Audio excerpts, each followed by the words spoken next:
Hi there, we are team number 1. We'll demonstrate how we use the Scrum framework. So, let's get started. Things are pretty new for the team as we are going agile for the first time. Agile. We understand that it requires courage and discipline to go agile.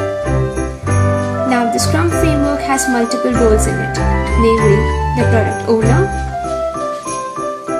then we have the Scrum Master, and finally the team. Say hi to our team. As you can see, this is our product owner and he needs a game in Greenfoot. This requirement is completed in 2 sprints. Sprint 1 will deliver an architectural prototype, and in the final sprint will deliver the Greenfoot game. As we know, in Agile, the requirements are constantly changing, and the only path to success is to prioritize functionality and goals, pack them into small deliverables, and do it over and over again, checking progress and changing directions as we have to be agile. So, how do we check progress?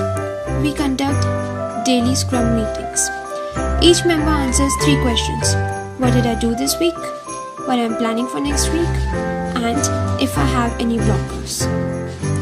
Simultaneously, we track the progress on a task sheet, Kanban board, and a burn down chart.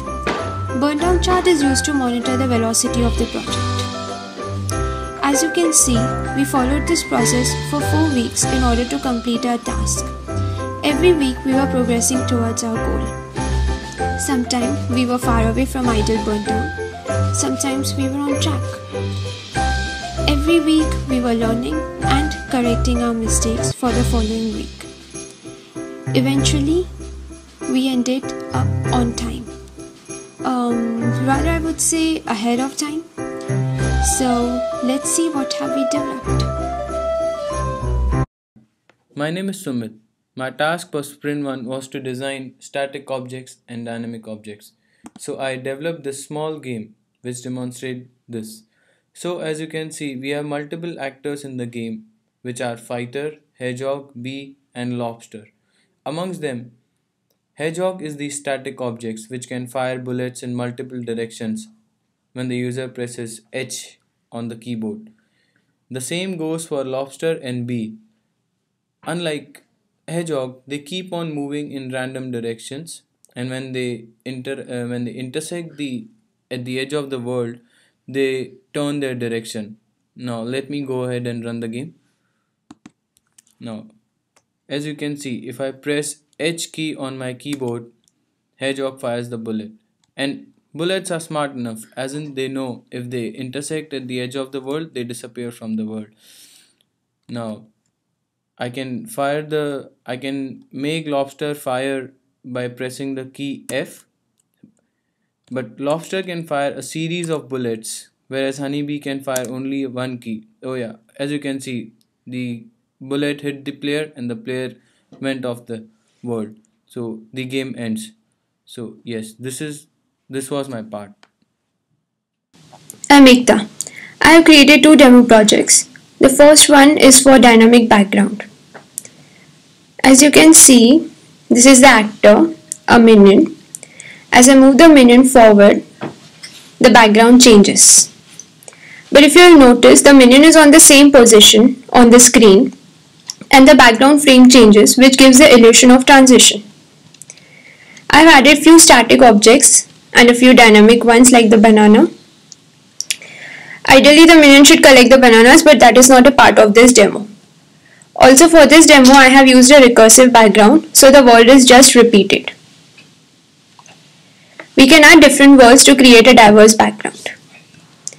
The next demo is for showcasing the ball bounce effect using physics engine. So let me open up the project. Now here I have 3 gumballs in my world, red, green and blue. Once I play, they start bouncing. If the balls collide with each other or the walls, the velocity decreases and eventually they will come to rest.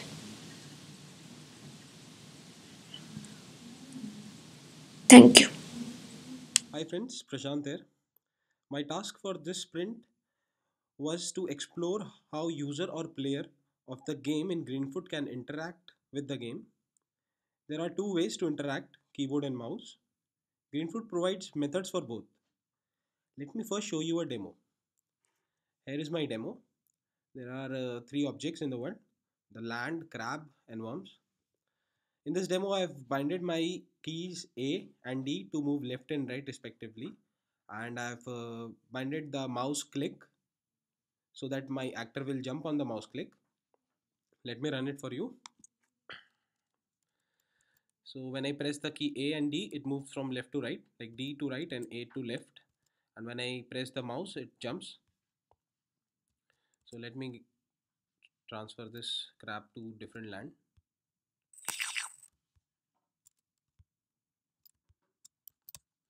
Okay, so this is the basic demo. I can like reset it, run it again and go from here to there. So the two methods which I've used in this demo are greenfoot.mouseclick and greenfoot.isKeyDown. Mouse click is for checking the mouse click and key down is for checking the A and D keystrokes. There are many more methods provided by Greenfoot for interaction for both mouse and keyboard. We can use any of them depending upon the interaction we want to bind in our game. Here are some examples: mouse drag, mouse moved, mouse pressed. You can use them and get the desired interaction. Thank you. Hello class, my name is Ramnivas. For the sprint 1, my tasks were handling a sound for a game and the collision detection. Sound handling includes two parts, like handling a sound for different scenarios, like when the object collides with each other, or playing a background sound for a game. Then another one is collision detection like collision between the two objects or with the edge of the world. So let me demonstrate how I implemented these features into the game. like uh, as you can observe, there are few bullets, enemy, home, and what you're supposed to do in this game is this ball are going to touch this home and they will disappear from the screen. You are supposed to protect the home from these balls, and what how you can do it, we will see it. Like when you run, you will see a background music for the game, and when it touches, like the ball touches this home, there is a sound like a bubble, and I can put some small ball kind of things, and when these balls touches these clicked elements, in order to protect, they produce some kind of a noise like fish, as you can hear that. And as you can see, when these objects are colliding with the edge of the world, they change their direction, and also when they collide with each other, they also change the direction, and when they like collide with the home, they change they disappear from the screen. And this is how the game ends. Thank you. Hi everyone, my name is Rohil Shah, and my task for Sprint 1 was to handle randomly flying objects and to see what happens when a missile shot by the object hits the actor. As you can see, the actors here are a car, a person. Let me run this and show it to you. This is my actor over here. Randomly flying objects are going to come from the top left corner of the screen. It's going to move to the right continuously, and then once it reaches the right hand side of the screen, it disappears. These objects enter at random intervals. As you can see, a car entered from the left of the screen, is moving to the right, and it is shooting missiles randomly. And as soon as it reaches the right of the screen, it disappears. So this was my first task. Second task is to disappear the actor when the missile hits the actor. So let me demonstrate this. As you can see, as soon as the missile hits the actor, it comes to a default position over here, that is, it loses a life. I'll show you one more.